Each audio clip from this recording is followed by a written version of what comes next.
मयूरभंज रे आमे आज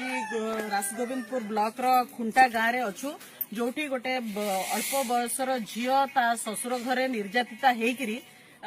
बाध्य हेकरी ता बाप घर को फेरी आसला किंतु सेठी मध्य देखंतु शासक बिजु जनता दलर एते शोषण से कमिला नहीं। निजे बालेश्वर सांसद रवींद्र जेनांकर जी प्रतिनिधि अच्छंती रिप्रेजेंटेटिव अच्छंती महादेव दास सीए मीमांसा करबा नारी झील को बारंबार शोषण कले ता ऊपर निर्यातना कले से झील कांदी कांदी ताखुर लुह सुखुनी छोट छुआ कोଳରେ स्वामी ठू अलगा रहुची ससुर घरे रही पार नहीं माँ पाखरे आसिकी रही घरे सेमती किसी फाइनेंशियल स्टेबिलिटी मध्य नहीं आर्थिक अवस्था अत्यंत दुर्बल एभली परिस्थिति रे माने थाना रे एतला देला परे मध्य पुलिस एबे जाके कोनोसी एक्शन नहीं नाही। आज मो स्थानीय एसपी जुगल किशोर को सहित निजे कथा होईची एवं मते प्रतिश्रुति देइचंती से खूब शीघ्र ए झियर स्टेटमेंट रेकॉर्ड करिकी कोन घटना घटिची तार पूरा तदंत करिकी ए कथार मीमांसा तुरंत करिवे दोषी को दंडित करिवे।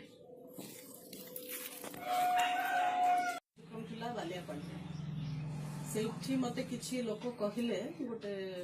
झिय ज्योतिश्री रणा बोली ता सहित Baleshwar SP representative MP representative Mahadev Das misbehaviour harassment ये सबू करिसंती ता सहित मु से झिय घरे एबे अछि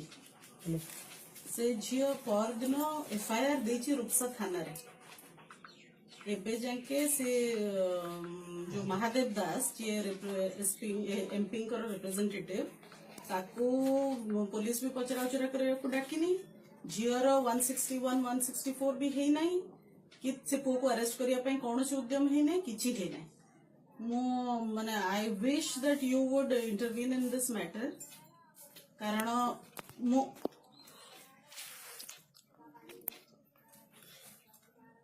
आज्ञा आज्ञा नहीं से तो ठीक अच्छे दैट्स परफेक्टली फाइन कथा हूँ झील घरे मु अच्छी झील अत्यंत गरीब घर झील ताकू मु जहाँ शुणिली ता ससुर घरे बहुत निर्यातना ताकू दौले जहाँफल कि तार गोटे 2 वर्षर छुआ को धरिकी से बाध्य होगी आसिक माँ पाखे रही सेमती किसी फाइनेंशियल सपोर्ट नहीं आजिकल तो आप देखुं स्थिति केमती बड़ बड़िया लोक हेरास करने आरंभ करेंगे ओडिया घर निरीह झील मान गरीब झील मान लोक जीवे कुआडे मु I am only requesting you that आपण जिते शीघ्र एक्शन नेबे कथा सेते शीघ्र will die down let it not blow out of proportion बाध्य होई कि हमें आसिक पुणी थाना घेरो हमको ढमको करबो आपण जानचंती कथा बहुत अप्रीतिकर होई परबा बुक हां प्लीज या let it not go to that level I am hoping that you will take some speedy action. हां मु आपण को आउथर केबे फोन करबे ए विषय रे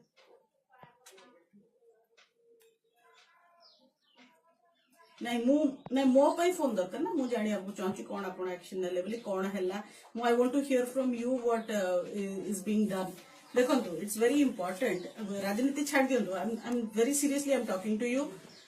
जे आमे गोटे दायित्ववान समाज रे रहउचे पुलिस रो बहुत गुरुत्वपूर्ण भूमिका अछि आमे राजनीति करि परिबा दैट्स अ सेपरेट इश्यू बिल्कुल समस्त को अधिकार अछि गणतंत्र रे राजनीति करिया पे किंतु आमे जदि गरीब लोक मानकर प्रोटेक्शन न करूचे जो क्षेत्र रे भी काम करूचे पुलिस हो प्रशासन हो राजनैतिक कर्मी हो जदि आमे न करूचे गरीब लोकंकर प्रोटेक्शन हमरो किछि माने साधारण ह्यूमैनिटी नहीं बोली आमे कहबो that is why we all are yes yes yes नहीं we are not for all sections we are specially for the poor धनी लोक can take care of themselves Ravi Jena can take care of himself Mahadev Das can take care of himself but Jyotishri Rana cannot take care of herself. That is why we are here. Okay? Agya. Thank you so much. बलात्कार उद्यम अभियोग एने रूपसा थाना अभियोग कर जड़े महिला बह पर शशुर निर्यातन बर्तवा लगी से बालेश्वर सांसद नुआगां प्रतिनिधि महादेव दास सहायता लोड़ी सहायता ना सांसद प्रतिनिधि महादेव दास बारंबार बलात्कार उद्यम करथिबा अभियोग कर महिला जनक सेबड़े घटना संपर्क में सांसद प्रतिनिधि महादेव दास अभियोग को भित्तिहीन बोली कौन संपृक्ति नथिबा से कहते खराब व्यवहार देखते शारीरिक संपर्क रखा चाहते शशुर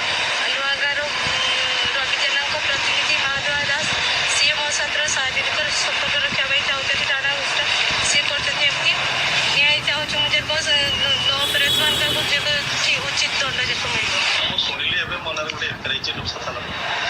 ये कथाटी संपूर्ण विकीर्ण କିଛି ସମ୍ପୂର୍ଣ୍ଣ ତୁ ଛୁଆଟାକୁ ଶୋଇଥିଲୁ ସେତେବେଳେ ମୋତେ ଫୋନ୍ କରି ଡାକି ପାରୁନୁ ନା ମୁଁ ତତେ କହିଥିଲି ନା ଫୋନ୍ କରିତେ ଆଉ ମୋତେ ଫୋନ୍ କରିବି ଛୁଆକୁ ଛାଡ଼ି ଦେଇକି ମୋତେ ଫୋନ୍ କରିବି ଯେତେବେଳେ ନଥିବା ଅବସ୍ଥାରେ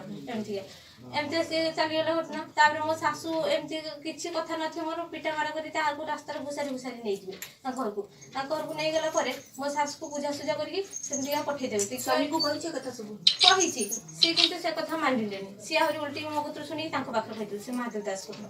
ଯାଇକି ତାଙ୍କୁ ଯେମିତି କହିନି ଯେ ଏମିତି ମୋତେ କଥା କହୁଛନ୍ତି ସିଏ ତ କହିଦେଲେ ଦେଇକି ଛୁଆ ଦେଇକି ମୋ ଶାଶୁ ନେଇଯିବେ ନା ଟାଣି ଘୁଷାରି ପିଠା ମାରା କରିକି ନେଇଯିବେ ଦେଇକି ମୋ ଶାଶୁ ଯାଇକି ମିଛ ସତ କହିବେ କହିଲା ପରେ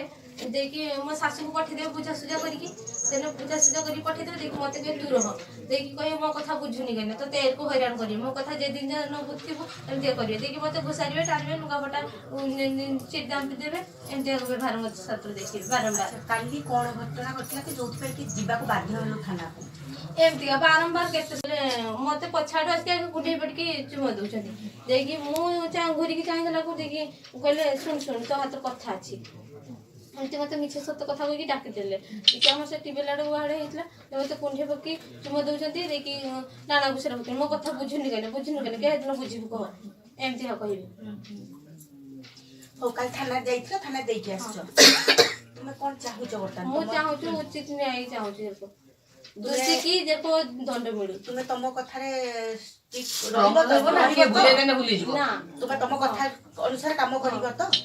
ତୁମେ ଯଦି ତମ କଥା ଅନୁସାରେ କାମ କରିବ ତାହେଲେ ତମ ଯେତେ ମହିଳା ଅଛୁ ସମସ୍ତେ